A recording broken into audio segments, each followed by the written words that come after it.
And B Talks. How's everybody doing? Goose Fraba. Doing good, man, actually. I'm Reggie. I'm Brian. Woohoo. Yeah. In case they didn't know. No, in case those that have watched this didn't figure out who we were in the first 28 episodes. I must say that's completely different than what we normally, but I'm in kind of a goofy, weird mood today. Me too. I'm a little bit off today. Yeah, I don't know. I think it's the weather. It's like 7 degrees outside. I know. It's not possible to be serious in 7 degrees. And I've spent all day, well, not all day. Like I was up really late last night playing Farming Simulator. Yeah, it's just a thing, man. I can't help it. Farm Simulator. Yeah, Farming Simulator, bro. It's just you just simulate farming. Oh yeah, like you create your own you can create your own fields. You get your own tractors. You do your own crops. They have animals and stuff. So I mean, you do all this stuff, right? And it's not real, but it's I don't know, for some reason it caught my attention a while ago, and I've been playing it for a while, on and off. Like it's one of those things where I'll play it for a while and then you just put it away or whatever. But yeah, I don't. I was trying to figure out some way to completely get rid of a tree without having to like cut it down and chip it up and doing those, because they have mods and stuff. And it's a long story, but yeah. I need to speak this back to you just momentarily, so you can hear what I heard. You had to not use mods on Farm Simulator. Yep. All right, dude. Yep. I got you, man. It's like cheating in life, bro. Dude, I play a game called Alice's Merge Land where I'm like the Mad Hatter and I'm merging things together. Like 3, 6, 9, 12. I don't 15. understand the merge thing, bro. I've never got into that. I read an article that said that playing games that are tactile like that can actually keep you sharper mentally up into a later age. So I've been trying to do like puzzle games and things puzzles, like that. I love puzzle games, but the merges I do complicated things. I'll merge 30 things together, so I have to collect 30 things, push the right things together. Like it's just things that'll challenge me mentally. I've been trying to do. All right, so I need to tell our listening audience something. Oh boy. I want you guys to understand that I truly believe that Reggie might be a wizard. I am a wizard. Because he made this coffee, which tastes like butter pecan and the tears of angels. You got to understand something, guys. There, you go to Starbucks, stuff like that. You get a coffee, you know what you're looking for. Every time I come, Reggie whips some kind of new. I'm gonna do a 1 and 30-second pour over and make coffee farts and put some butter pecan whippies in there, and then we're gonna put that. And when I taste it, it's like my childhood. But see, I don't want it to be like my This childhood. goes back to what we said before. I don't do anything without going like full bore, 400% into it, kind of thing. I know.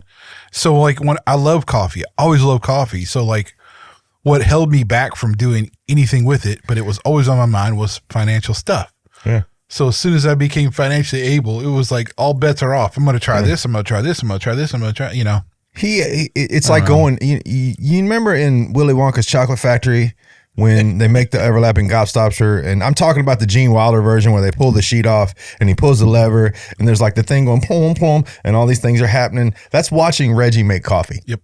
It's truly a show, though, dude. All I made tonight was a pour over. That's all it is. It's just a pour over. Dude, I hit the button on my Ninja coffee maker. I know, over is impressive. But anybody who makes anybody who's into coffee at whatsoever will know what a pour over is, and it's one of the easiest ways to make coffee. Though the trick to pour over is ratio to coffee to water, right grind thickness. Well, kind of any coffee, the right grind is going to work for that. But it's like water temperature. But really, when it comes down to it's blooming the coffee for whatever, it's really not a matter of steps that are complicated. It's just figuring out the intricacies of each step to make that particular coffee taste the best. Okay. So I saw something on the internet and you can clear it up for me. Okay. if you have whole bean coffee and you grind it all the way through the process once, let it rest, and then grind it a second time, and it'll have more flavor. Is that true? I had never done that. Would that maybe depend on the type of coffee? Maybe, I don't know. Okay, because they weren't very specific. They just said whole bean coffee, right? Yeah, but like kind of like Starbucks roasting to the second crack, right? But the second that's a whole myth too. The second crack doesn't necessarily equate good coffee depending on the bean. Okay. Look, there's all kinds of stuff you could really get nerdy here. So, but let me briefly say, the reason why you want whole bean and you grind it at home is so that all the oils and stuff that come from grinding the coffee, you get more of when you grind it, and you don't lose that. It's like when you buy ground coffee, you're losing some of that oil, the oils and stuff that you get right after grinding. Okay. Yeah. Also, though, I gotta remember all this because I haven't been like that nerdy into coffee for a while, but like there are gases and stuff that are dealing with when you grind coffee that come out, that happen. So I mean, I don't understand why I've never heard, and this is like being a geek about stuff, grinding coffee twice, and I think that would be bad. Really, why do you think that would be bad? Because if you have a good the whole point of grinding the coffee is to get it the right size, consistent size, and with what they call like near zero leftovers. And I forget what they call it. That's something. But anyway, that's why I have this like, very expensive grinder over here that I use on my espresso machine, because it's like, it's a flat burr, which means don't worry about that right now, but it grinds really consistently, and it like, there's near zero retention. There it is. And it makes my coffee much more consistent between coffee to coffee, cup to cup. Right. So I only do that once, like, cause I have a good grinder to do something. Right now, if you had a crack, that's what I'm saying. Like, you're substituting getting a better grinder for doing it twice, I think is what I'm hearing. And I wouldn't do it. I would just get a better grinder. My grinder's like a hey woo. Yeah, I'm sure, but you're not a coffee nerd, dude. I mean, I am when I'm at your house. Well, but I'm saying you would. I don't think you would take up coffee and go like, you know what, I'm gonna follow these guys on YouTube and stuff. What I would do is I would master one type of coffee really well. Yeah, and then I would just hang in that niche until I just couldn't drink it anymore. But see, the key to great coffee is being able to like try different things, try different methods, try different ratios. Okay. Because there's a crap ton of coffee, right? From different regions and different roasts and all this stuff. Yeah, that's for sure. So like, it's not like I've tried all the coffee. No way. But, I've found a couple of them I really like, and I've messed with them enough to know that I want to use this many grams with this much water and whatever. So what you're saying is it would be foolish to grind your coffee twice. I believe that's exactly what I was saying. You have to have liked the segue, man. That was we were on to something else, but you missed your boat. But okay, it is foolish to grind your. I was trying to make it. You tried. I'll give you credit. I just laughed because it was funny. It was funny. We're not there yet. Here, okay. Because there's something else. Okay. We have to talk about, because I think it's freaking fascinating. Lay it on me, bruh. NASA actually unveiled their X-59 supersonic jet. Okay. This week. Right? I did see a little something about that. Yeah. And it's freaking just amazingly cool. It is. I will say that it's one of those things that I'm like, it's awesome, but does that really need to be our priority at this point?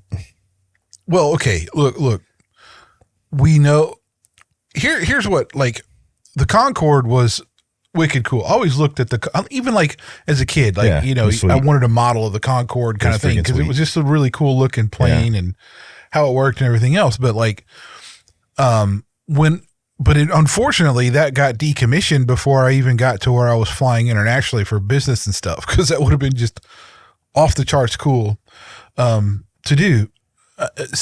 But to me, from business travel perspective, if that can save, like, if I were to be on the road again, having a supersonic flight from like the East Coast to the West Coast, I would just be, it would totally change how my week goes. That would be, I mean, I can see how too that might,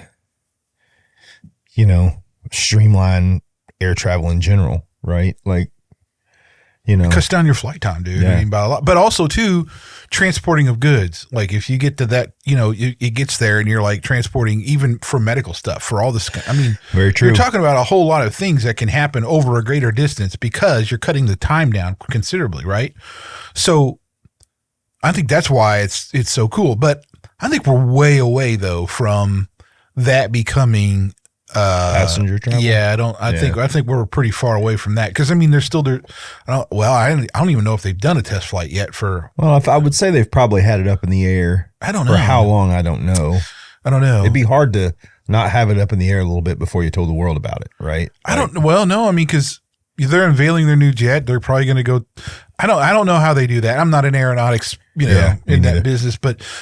What I find fascinating though is like they've been working on this problem for decades. Yeah, I mean like and really because and a lot of people don't understand like and hell even me I don't really quite get it, but when a jet's flying supersonic speeds, it's not like it's only hitting a sonic boom at one time. It's like always doing a sonic boom. Yeah. And like all these waves are like gathering and merging at the back. That's what gets the boom, is this merging at the back of the plane.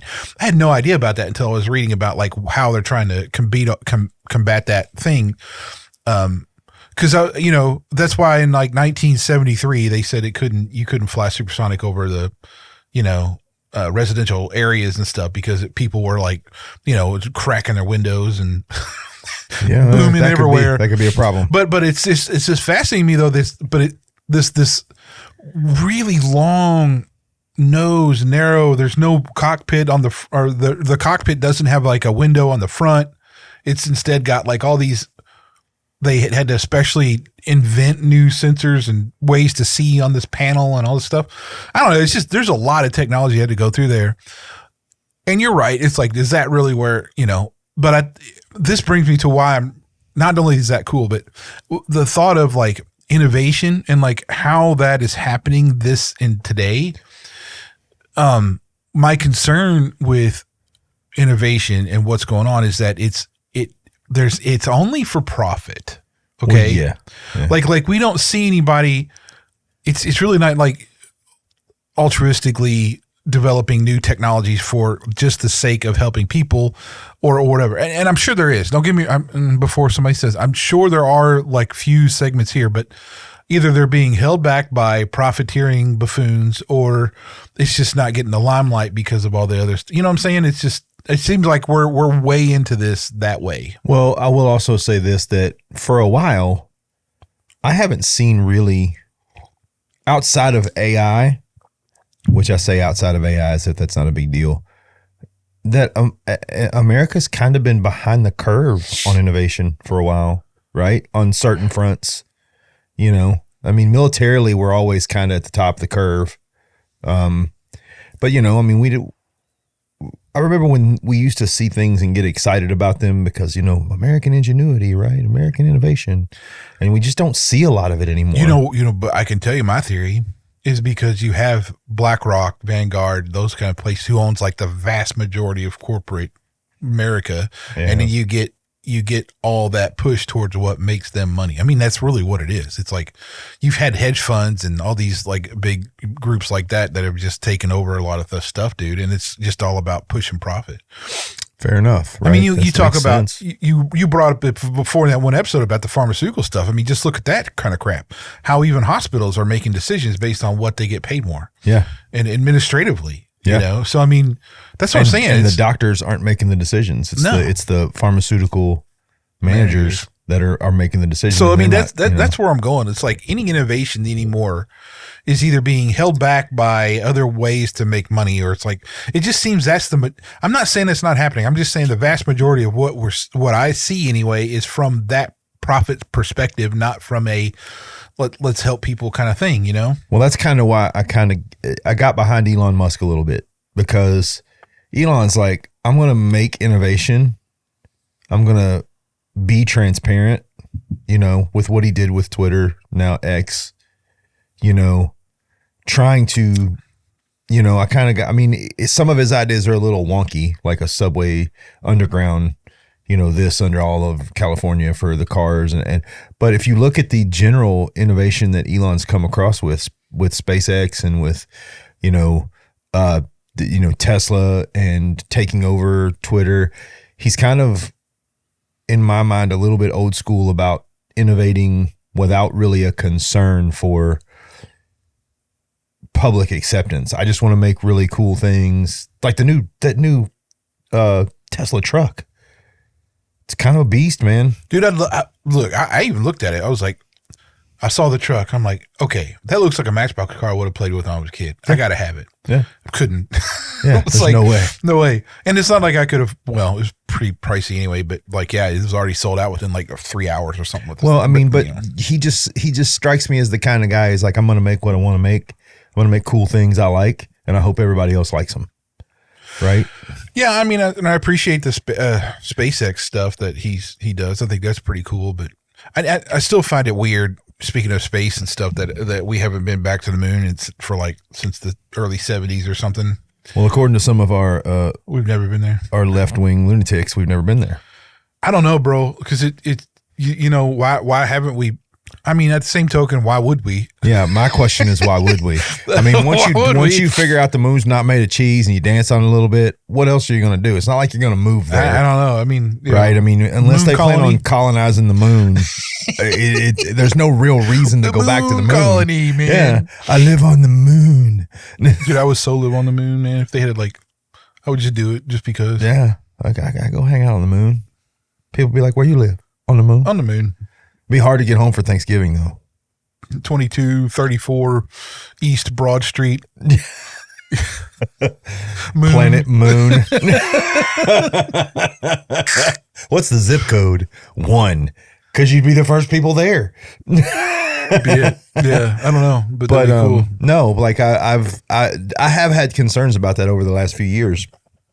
It just seems to me, not even the profitability thing, because I mean, look, dude, as long as there is a whole billionaire that can take advantage of the general public, they're going to be there, right? There's nothing you can do about that. I mean, but I'm just worried about innovation in general. I remember when America was leading the way on everything. We were just out there just trying to build better everything, and now we are the butt end of the pig, bro. Like, we're not even. That's not true. We do. There are some industries comparatively, right? Like, we used to lead every industry. You think about it, right? And I feel like we could still do that if we weren't regulated out the yoo-hoo. Well, and here's where it's moved from an industrial majority to a service majority. Okay, yeah.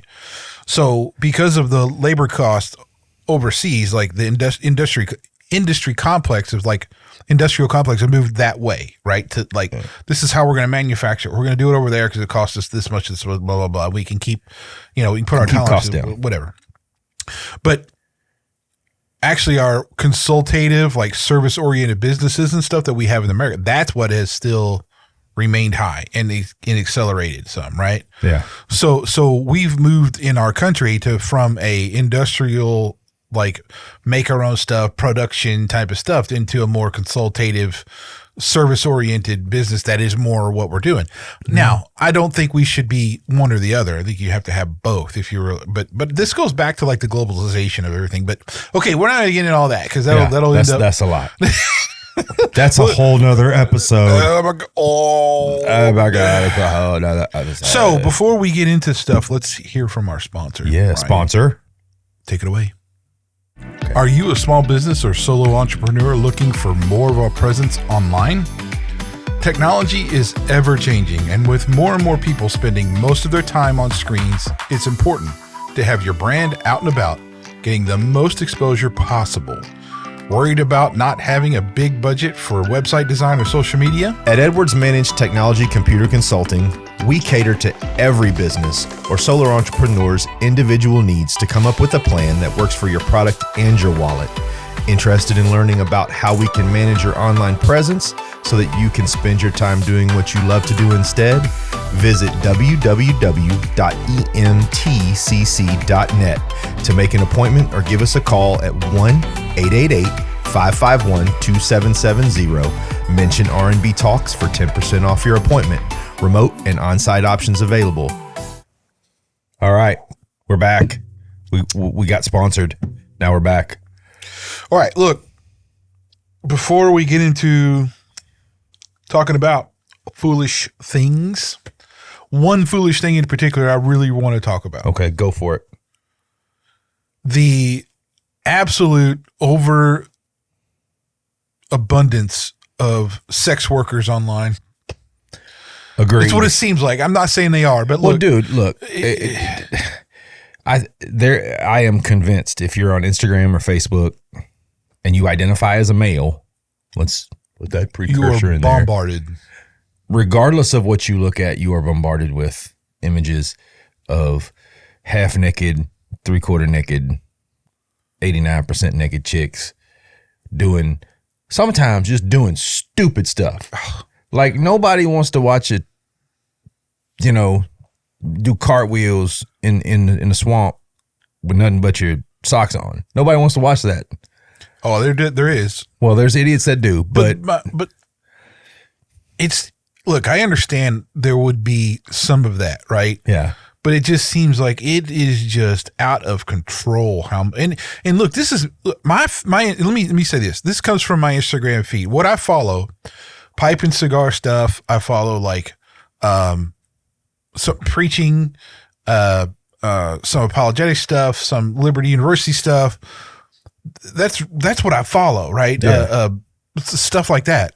So, and that's all that I've never searched for any term related to a sexualized image of. I've not done. Well, I should not never, but I'm saying over the last 15 years, whatever. I've never gone hot, whatever, or whatever the hell you would do. I don't do that, right? But yet, if I hit as soon as I hit that magnifying glass, the search on Instagram, the only thing that fills that freaking thing before I type in everything is just freaking women in scantily clad stuff, talking about whatever. I think it's a conspiracy. Would you like me to explain? Okay, well, here's the deal. Without going into tons of, in minutia, I think it's to control men. Because if you look at men who constantly look at porn, men who constantly look at sexualized images, testosterone levels drop. They fall out.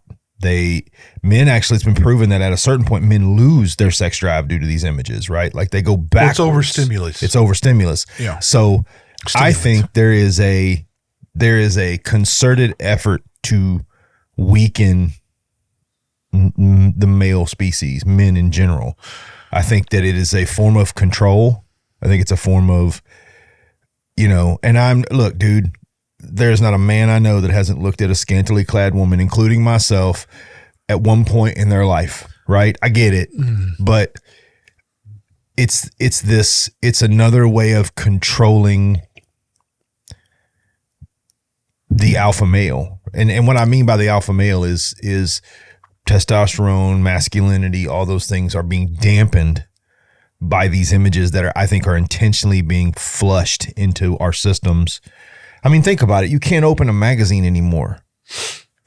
No. Without there being some chick in there with their cleavage hanging out all over the place. And, you can't go to a gym anymore without there being 9 chicks in there that are barely covered and it's considered normal. These things, I believe this is intentional. I believe this is an intentional attack on the male species. Well, I wouldn't disagree, but I would say this, like, it's any heterosexual man likes that.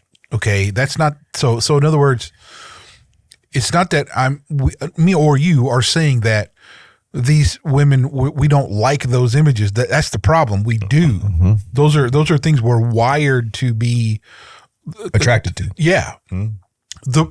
There's a real big one here that I think, like, when okay, let me say this. I used to be wicked porn addict. I mean, because, you know, when you grew up how we did, you know, you'd find your who's ever's stash of Playboys or something at an early age, and you get hooked on that stuff, and then, well, poof, now you have the internet, which now you can find all kinds of, you don't have to pay for it anymore. Yeah, and let's be clear too. There's a lot of people out there that like to argue about what the definition of porn is. Porn is, oh, Lord. Playboy is porn. Sure it is. Penthouse is definitely porn. I mean, I don't even know, but where I was going with this though is like, if you, I had to do some research into it because I was concerned about a lot of things. Because like when you first, like, okay, for instance, when I was my first marriage, I was still dealing with that kind of thing, and I still looking at it and everything else while I wasn't married because I didn't see any wrong.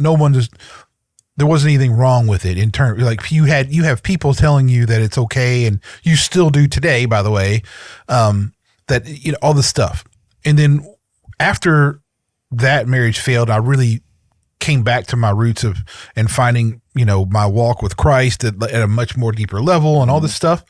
One of the first things I wanted to do was figure out, okay, look, I have a problem. I know I do. I feel it. You know, I'm supposed to follow Jesus. I don't think he nowhere says that this is okay. Let me look into the psychology of like what porn does to, and so I read like a number of books, and because a man, your brain is wired to not only accept those, but it'll rewire your brain to mm-hmm. to see women a certain way and to feel a certain way and all this kind of stuff. And it really has a detrimental effect on your mental acuity. I mean, it just does. Right. So overall, it was like, okay, I see this is really not cool. And from a religious like perspective, from a Christ follower's perspective, it is not okay.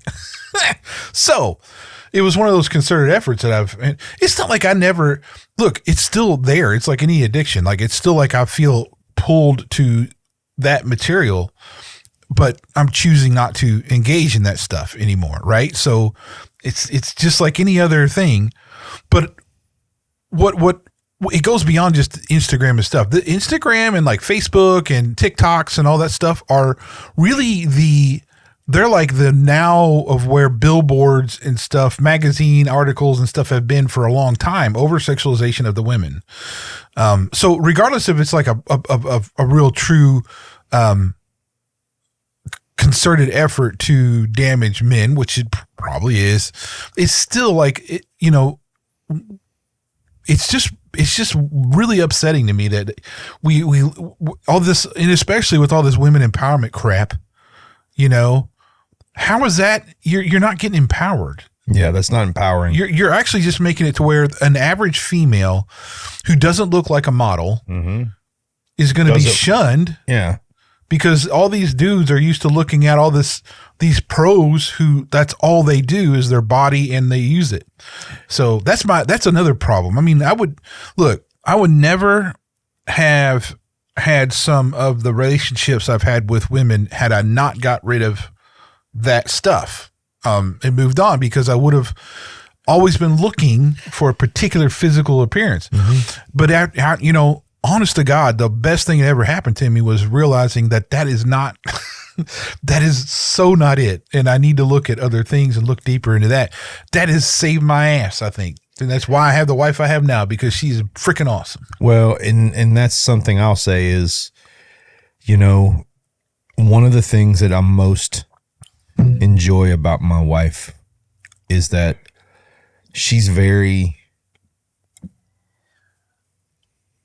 conservative in the way she dresses. And I don't mean like she's like, you know, wears long sleeve shirts and long pants all the time, but she's never attempting to show off those things. And I think, man, if you really want your relationship to work, this goes back to our intimacy. Yeah, this goes back to our intimacy episode. This is, you really have to have that thing that's just between you and your wife, you and your spouse, right? You do. Like, I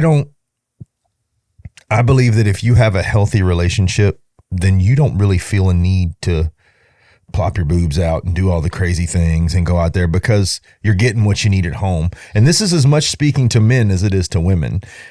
Men, if you have a wife that feels the need to dress that way, maybe you need to take a look inside and say, am I making her feel valued and beautiful and wanted? Or is she acting out because I'm not doing my job, right? Because it can go both ways, right? If you don't, going either way, if you don't value your spouse and find them as attractive and beautiful, they will search for validation somewhere else. And you have to be careful of that. And I think that's why it's easy for me not to, because I don't really search for validation anywhere else. And I don't think my wife does. So, it's toxic, man. You're right. It's toxic. Well, but you can even look at, and I have my own people I've known who look like magazine cover people, have relationships with magazine cover people, right? So you're thinking, well, those are beautiful. Like those two people. I mean, what more could they want? And it never ends up well. Sometimes, because even when they're at that beauty level, let me put it like that, it's because that sort of focus leaves the inward stuff not developed. And I'm not saying everybody who's like quote unquote attractive, but I'm just saying there's a lot of people who have this like sole focus on their in physical appearance, and that's how they make their money. What are they doing other than that, right? I mean, like, it. So this brings up too. I'm sorry. There's so much that I want to say, but I can't say too much of it because then I'll go off on a rant. But I clicked on the search the other day, and this is really what triggered this whole conversation. And there was a clip, and it was this chick. All you saw was like the legs and the heels and stuff, and I just happened to, I read the text, and it said like, what would you want me to do if I was your, or so, imagine what I'll do if I was your wife or something, right? And the first thought was, well, the one thing you would do if you were my wife is you wouldn't be doing this anymore. Yeah.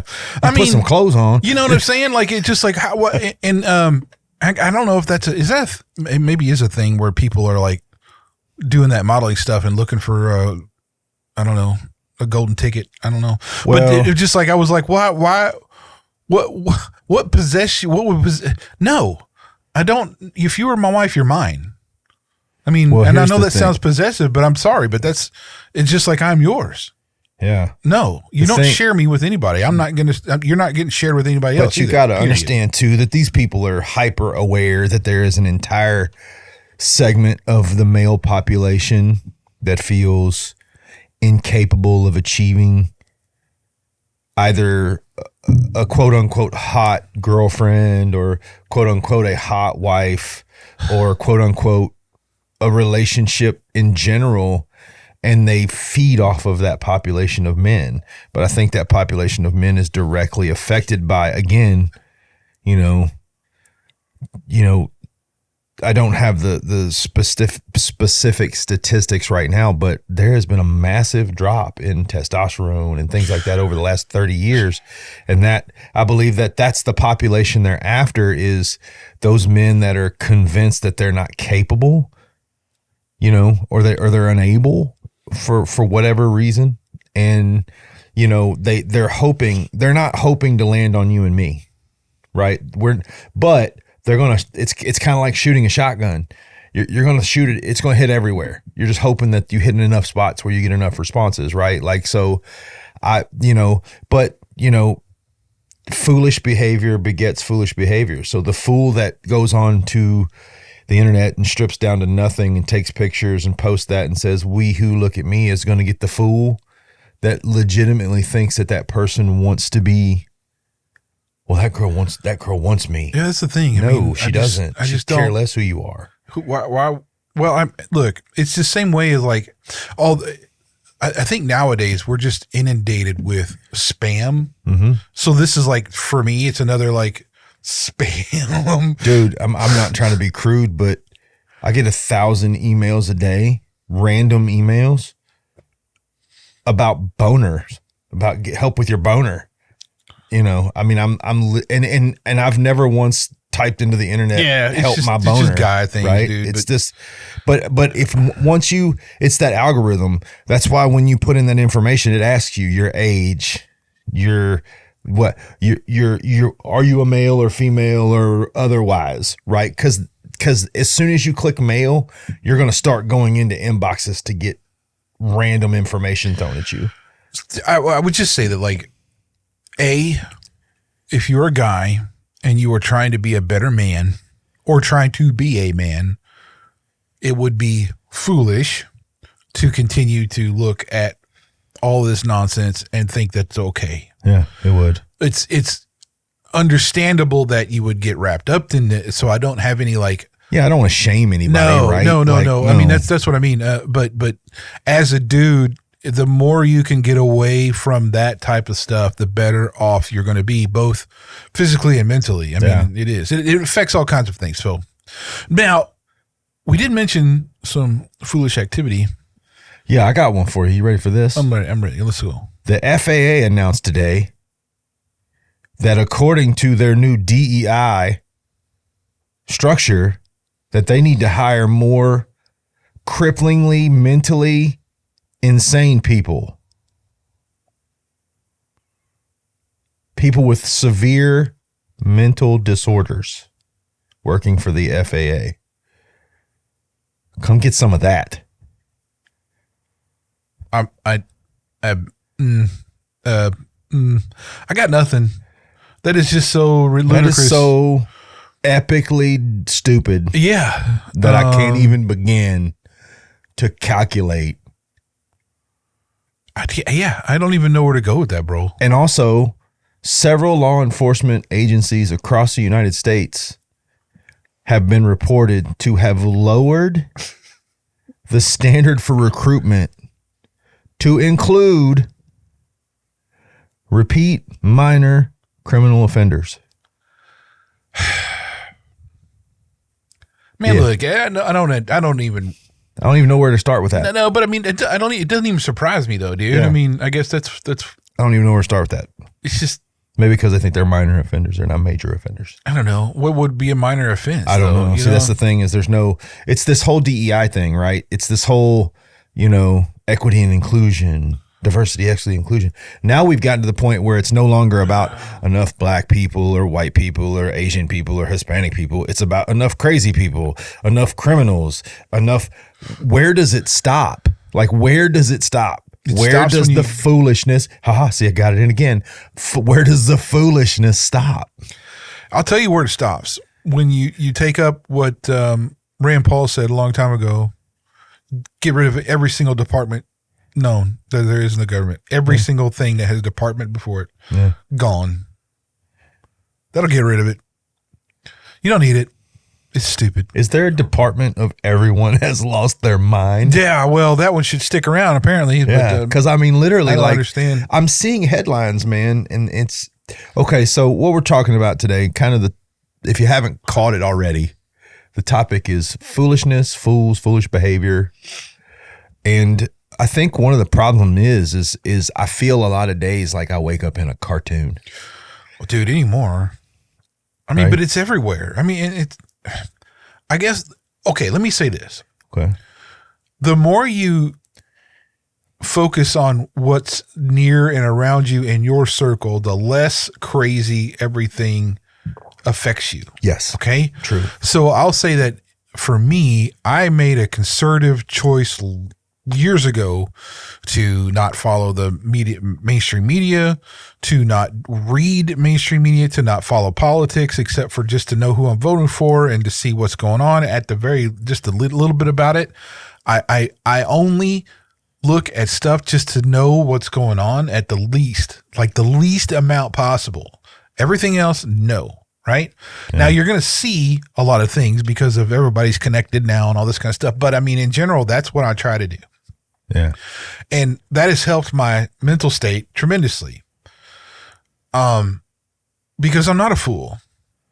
I can be sometimes, but in general, it's, if you give a damn, foolish shit will just drive you insane, Yeah. I mean, and the thing about it is, and if anybody, and I do pay attention to the majors, like I will look at the headlines at MSNBC and Fox News, and let's be honest, 80th percentile of what they report has some factual basis.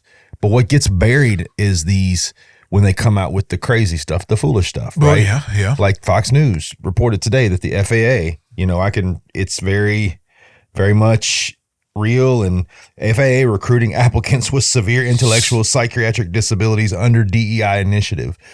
So I went in and I read and I researched, and it is the case.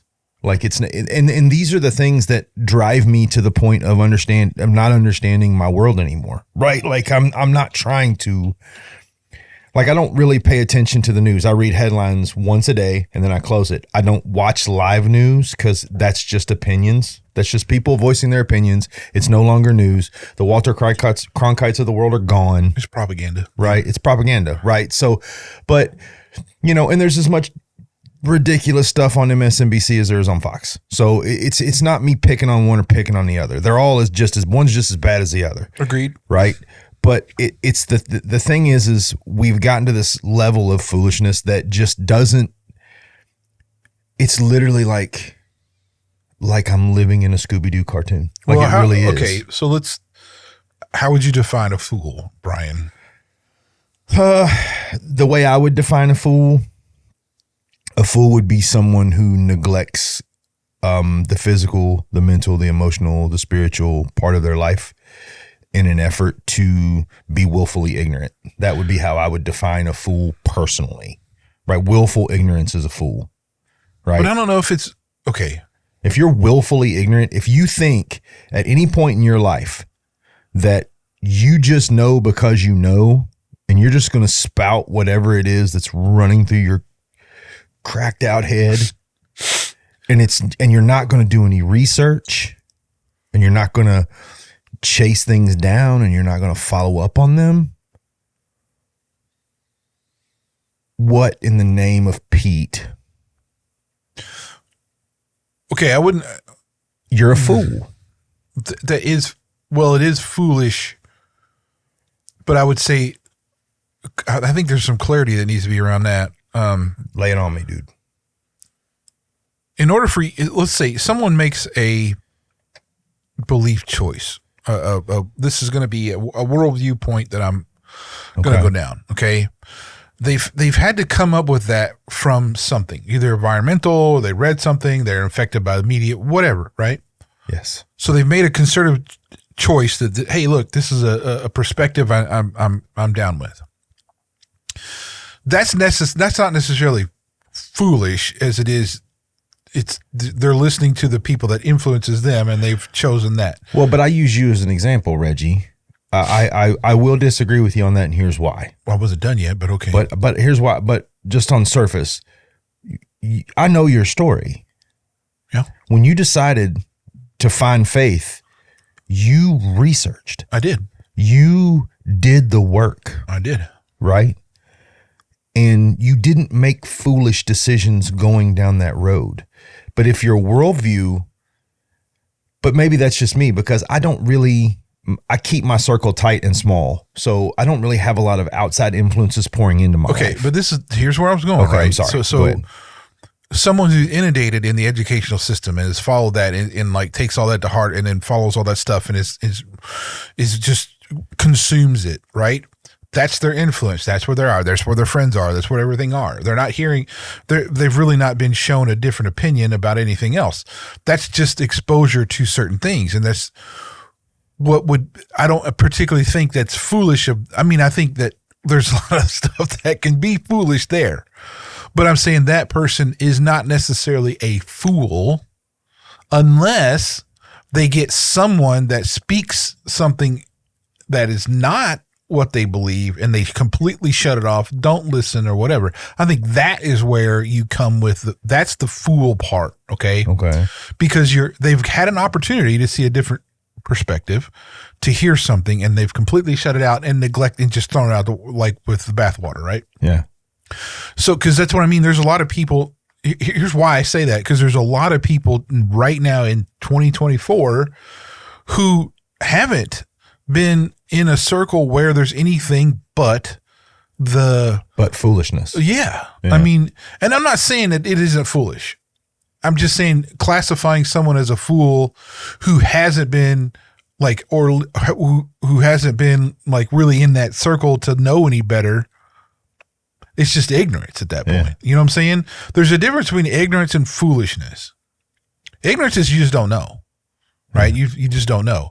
Foolish is just like you don't care. You're just making a choice not to know. I'm just buying in regardless, right? Yeah. And that's why I said, willful ignorance is I know, a fool, right? But I just want to make sure that there is a difference between ignorance, stupidity, and foolishness. Well, I watched a documentary earlier this week, and this is kind of where, when we decided we were going to talk about this, I kind of inundated myself into some things that I really wanted to, because I really wanted to see this through, right? Because this has been, I've mentioned this to you before, this has been an important subject to me, because part of my journey as a Christian who was influenced by one of the people in my life that I do allow to have influence was, one of the things that I need to know is to make sure that I'm not being a fool in what I believe, and I need to know and understand what a fool is, right? So that I don't ever fall into those behaviors.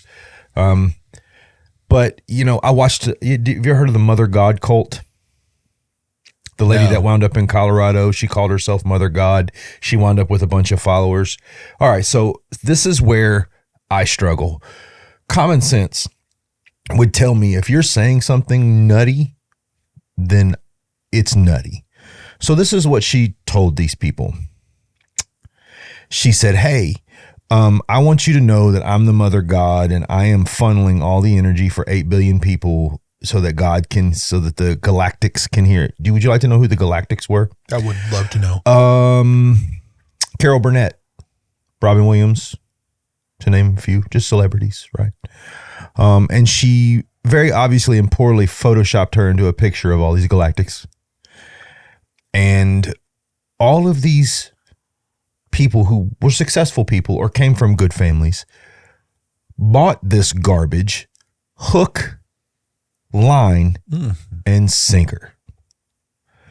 So much so that they are still practicing it today after Mother God died. She's God, right? God don't die. She's Mother God, man. So after Mother God died, and I'm going to say exactly what I think, this merry band of fools is still trying to convince people that even though their deity is dead and gone and no more in power, that this is the right path to follow. So, all right, Reggie, I'm at home and you knock on my door and you say, hey, sir, would you like to hear the good news? Sure. Well, I'm Father God, and I talk to the galactics, which are dead celebrities, who are telling me that I am the Father God, and I am going to funnel all the energy. I would probably call the sheriff and be like, you need to come pick this dude up because he's obviously either inebriated or crazy. But yeah, and I would say, yeah, crazy beyond a doubt. But that's where my thing is I've been kind of in this all week long. And we live in a world where people say the most obviously broken things and they are bought hook, line, and sinker. I can turn into a woman, Reggie.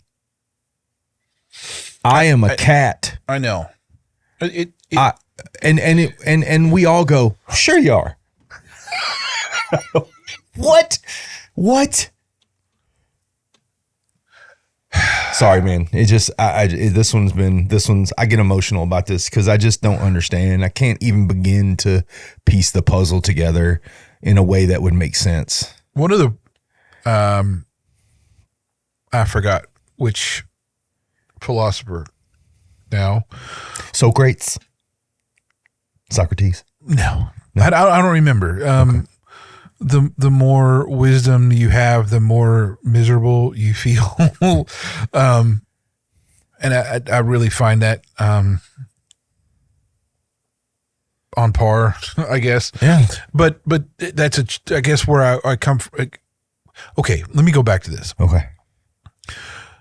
The same way that someone calls himself Mother God and then looks at you and you say that's nutty is the same way nowadays that if you say, hey, there's a savior, he was born, 2,000 years ago and blah, blah, blah. They would say you're nutty. Right. So there's a perspective that comes along with an opinion of being a fool. And so I think you have a lot of culture and society right now who really thinks a certain people or this or that is foolish or ignorant or there's any number of things. And then you have another side who thinks the same thing back, and you have people in between. This is where I'm going, is that what's missing is that there's no actual discussion that Absolutely. is fruitful 100% in any of it anymore. 100%. So you don't, like, there's, in my opinion, if you're intelligent at all, you should be able to have a conversation with someone with a different viewpoint and not just say you're evil or you're this or you're that. 100%. You could just talk about things. Yep. That when I grew up, we could do that. Yeah. Right now, though, and I think this really comes from social media, to be honest. I mean, because it seems like whenever like Facebook, MySpace, all that stuff came around, it just seemed like that kind of discourse and that kind of thinking just flew out the window. And it was like, now all of a sudden you can go online and say a bunch of nonsense that is because you're online. Which is another, my wife and I were talking about this. I think another cross section of fools are keyboard warriors. Oh God, for sure. It is fools for sure. But I think they're so this is where I'm going. A fool does not know they are a fool. Yeah. Okay. So let's part of that, they're willfully ignorant or willfully combative against the reality in which they live in. Mm-hmm. And also willfully ignorant about that they are willfully ignorant. All right. Yeah.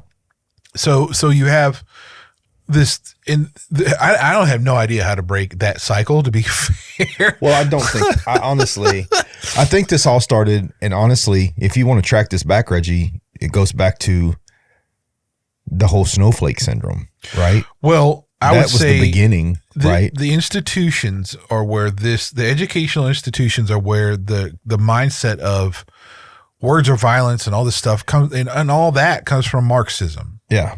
And Marxist, I mean, like, look, this is all Marxist nonsense. So all the woke ideology, all that stuff, yeah, it all comes from there. And it was all, and even in the institute, we know, and I've said this before, the KGB infiltrated our institutions. Yeah. In the Cold War. They did. And they wanted to lessen America. So they figured, how can we do that? Let's do this. I mean, look, that's it's documented. It's not like I'm saying anything it isn't. Yeah. So yeah, we're coming dangerously close to getting one of those warnings from YouTube. We already did, by the way. Did we really? Our advanced features were turned off. I have no idea what that meant, but we got an email saying our advanced What is our advanced features? I don't know. I just kept. Why did they turn off our advanced features? I don't know, but I could still post the last video. That's what I was waiting on to see if I could post it, and it wouldn't ever, and it did. So I was like, whatever. Yeah. All right.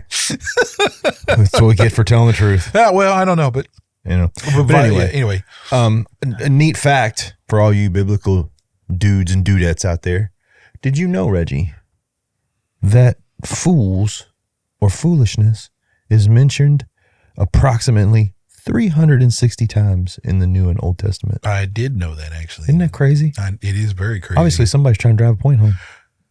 There are different, there's a lot of them that use the same root word, but there are some of them that have different Greek or Hebrew that is translated to fool.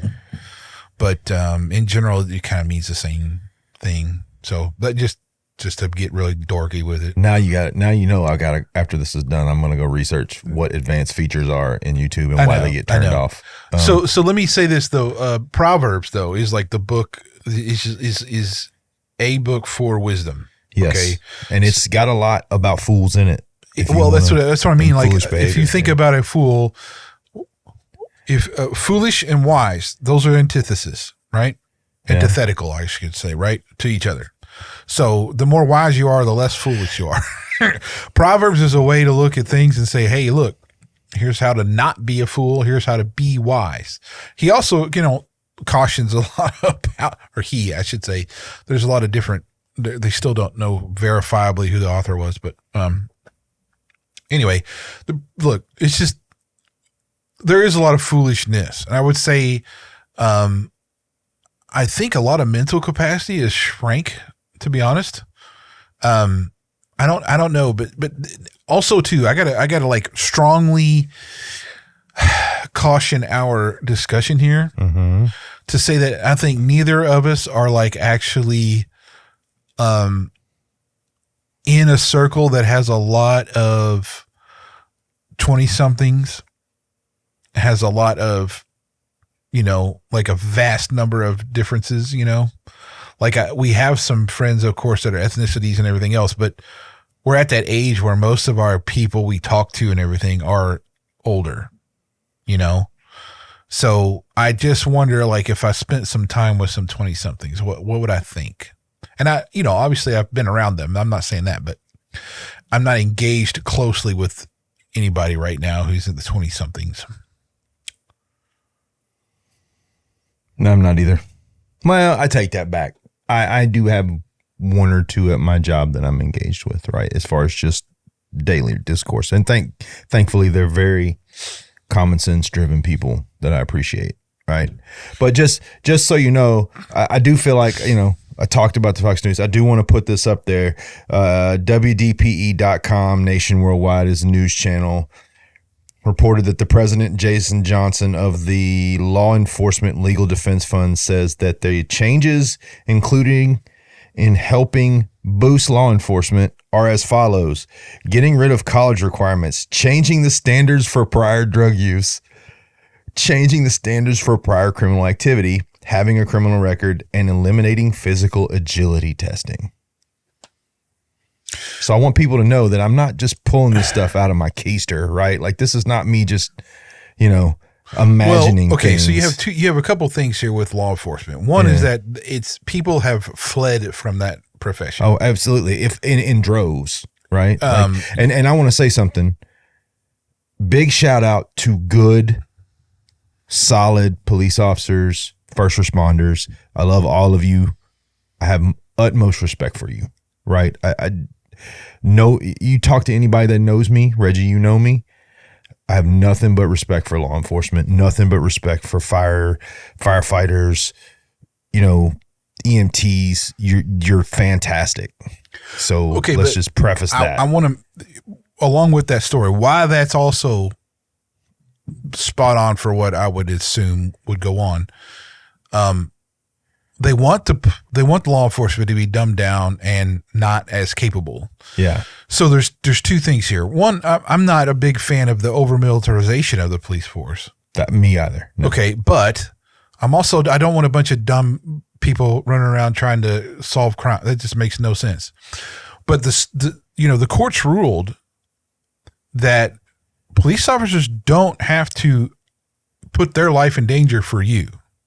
Yeah. They don't have to do that. So, but a lot of the law enforcement people have a sense of duty and honor. So they do that. For sure. They do that.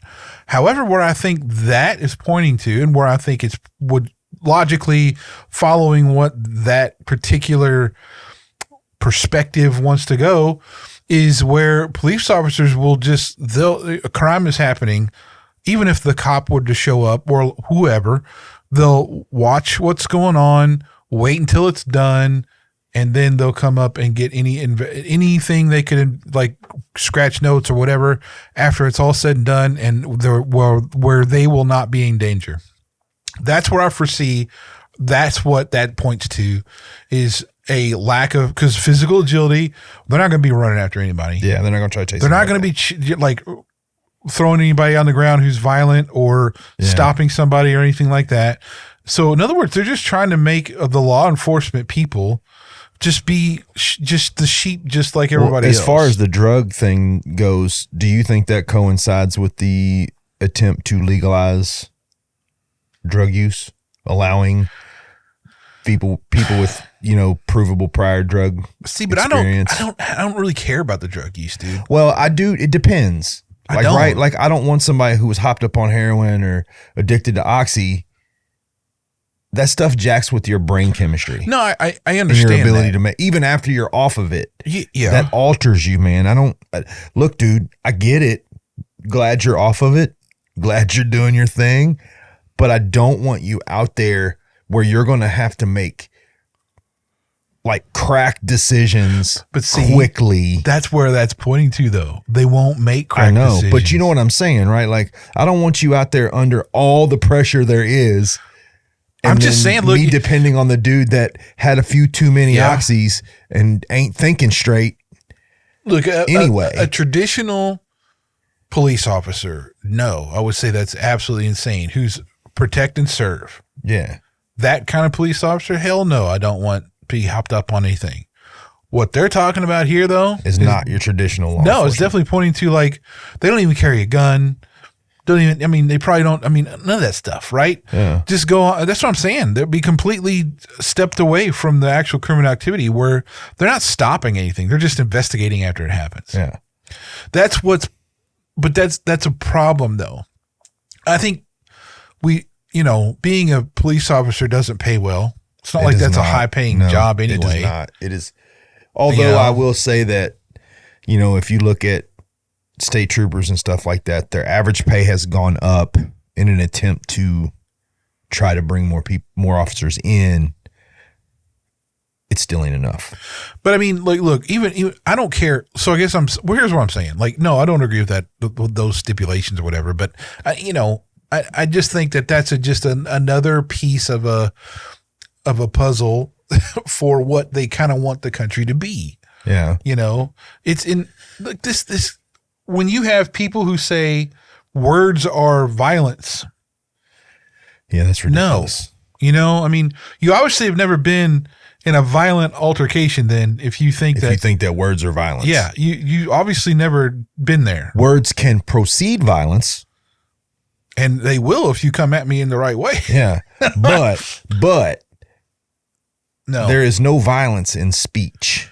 No, it's just don't get me wrong. There's ugly speech, right? Like there's speech that it's hurtful. It's hurtful, but you can choose to ignore the speech. Yeah, but that someone also jacks you in the face, you ain't gonna ignore that. That also comes with the responsibility of freedom of speech. If you really want to be free to say what you want to say, then the other guy has to be free to say what he wants to say. Exactly. Right? You can't have it both ways. You can't have it both ways. So no, speech is not violence. So look, here's about being a fool and everything. Here's the deal. There is a reality that we live in. Okay? If you choose something counter to reality, you are a fool. Let me just say that clear as day. There are certain things that are true and that exist that are real. And if you insist on doing things counter to that, it's not. If your definition of those is from a changed textbook in the last 20 years, or if it's from a professor or from some Psychology Today newsletter kind of bullshit, it's probably foolish nonsense. And it's probably led it's propaganda for a certain purpose. Anyway, there you go. Okay. Well, I think this would be interesting to do. And I'm going to give you the psychologytoday.com definition of what foolish is. Oh boy. Let's hear it. Foolish people are self-involved, overly optimistic regarding their own views, and unable to see their own vulnerabilities. They assume they already know all that needs to be known. Foolish individuals are apathetic, indifferent to other groups, ethical concerns, and the common good, and they are unimaginative and dogmatic. Okay, some of that, sure. Some of that, sure. No. Okay, but here's the kicker. Let me get to it here. According to Romans 1:28 in the Bible, the word fool doesn't signify a person that's ignorant. The word fool used in the context means a person that is wicked and has reprobate mind. Romans 1:28, the fear of the Lord is the beginning of knowledge, but fools despise wisdom and instruction. Reprobate. How would you find reprobate? How would I define reprobate? You don't know off the top of your head. Okay, that's fine. I don't know off the top of my head. Yeah, that's something I'll have to think about. Okay. You have a phone. Yeah, but I don't want to be like, hey, let Google define reprobate for me. Well, I know what the word means, but if you're asking me for a definition, I'm okay. Well, how would you define reprobate? Okay, let's go that way. Reprobate is basically like almost like, if you think about it like a low life, something like that. I was going to say an underhanded person. Well, yeah, but it's kind of that way. Okay. Yeah. Low life kind of person that you think about that scum. Yeah. Blah, blah, blah. Okay. Which could be all kinds many of things. subcategories. Yeah. I mean, I did have some things, but it's on my phone, which is what we're recording the episode on. Sweet. Sorry. Because that was one of them that I had looked up because there was a commentary that had really good. Anyway, the thing about, I try to be wise, man. I guess here's breaking all this. It's important to be, and it's important to seek wisdom. It's important to understand what that even means. Because at the end of the day, it's easy to get caught up in things of the world because they're alluring. It's not like anything that would catch you like that wouldn't be, but the hard part is deciding and truly trying to be wise every day. Yeah. Well, so, and wisdom encompasses a lot too. I think to be a wise person, you have to be thoughtful. You have to seek knowledge on the thing with which you are trying to discern at that point. Well, let's clarify. Wisdom is the application of knowledge. Yes. Okay. So you're talking about that assumes that you have knowledge. Yeah. Right? So you've done your homework, whatever it is, to make sure you know something. You take that knowledge and you're applying it in the best way possible. Okay? So that's the foolish part is that a fool could have no knowledge and could make a choice to do whatever they want because they have no basis for anything. You know what I'm saying? A fool could have all the knowledge and choose to blatantly ignore it. Exactly. That's where I was going. Either way, right? Yeah. So I mean, that's the idea. One thing I think is that we're missing from wisdom, if you really want to not be a fool, is the ability to listen, not just speak. Okay. There is definitely a skill set of listening that a lot of people don't have. And it's something I've really worked on trying to be that person who listens first, comprehends it before I open my mouth and say something. Well, I think that's why you and I have been successful in our lives, probably in discussing with people, because look, man, I've met many a foolish person. I've met many a wise person. Has the wise person always been wise because they were in line with me? No. But there is wisdom in the way they've pursued what they've pursued. They've sought knowledge and sought to apply knowledge, right? And is every foolish person out of line with me? I've met many a foolish Christian, right? Like they have the knowledge that God wants them to have, and they do not use it or apply it at all. So just to be clear, we're not picking on or saying one's greater than the other in the sense of everybody has to agree with me to be wise. What we're saying is, if you know something, if you truly know something and you don't have the ability to apply it, do you actually know it? Because most things that you know and have studied, you're going to study the application of it as well, right? So you're right. I would agree with you in what you just said. Absolutely. It's foolish not to subscribe and like and comment on this video. I thought you were going to say Crocs. Why did you think I was going to say Crocs? I don't know, dude. I've seen more people in 9-degree weather wearing Crocs with no socks.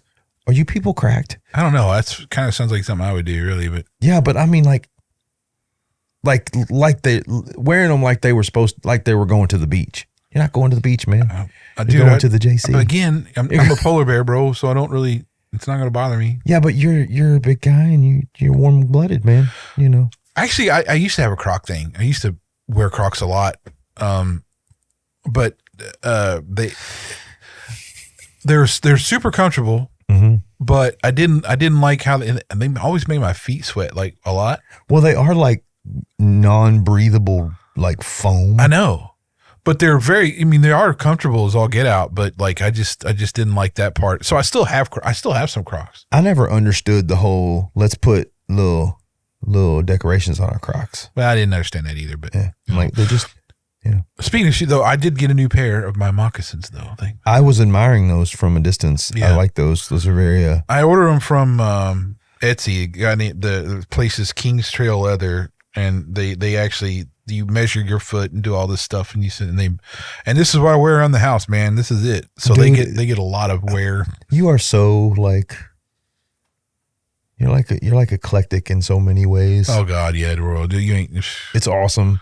I am weird. You guys got to understand.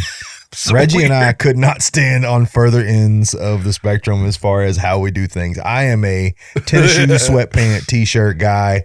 Reggie is wearing some moccasins and some overalls, and he's wearing a cool hat, and he's just chilling.